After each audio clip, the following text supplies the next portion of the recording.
it became clear how baseless the opposing claims really are. And now, there are 3 common questions that need to be answered.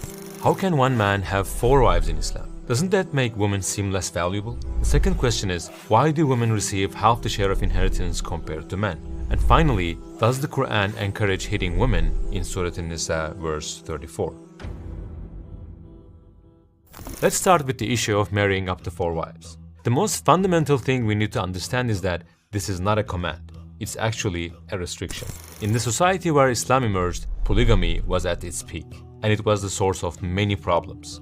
When Islam came, it didn't increase it from 1 to 4. Rather, it reduced it from 8 or 9 down to 4, and placed boundaries around it. Since the Quran is universal, it had to establish a system that could apply to all times and all societies. It needed to offer practical solutions for different conditions that might arise in every era. For example, in times of war, when there are heavy losses, it's the male population that decreases, not the female.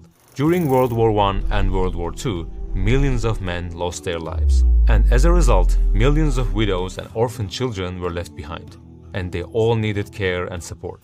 In such situations, it becomes essential to both protect these people and ensure that the country's population continues to grow. That is why, in such circumstances, it becomes necessary for a man to marry more than one woman. Also, we have to consider another reality. Think of the societies where polygamy was common. If they saw this system as too difficult to live by, they would hesitate to enter Islam. But their eternal life depends on it. So of course there needs to be such permission so that these people are not pushed away from Islam. Remember, this religion wasn't revealed just for the 21st century.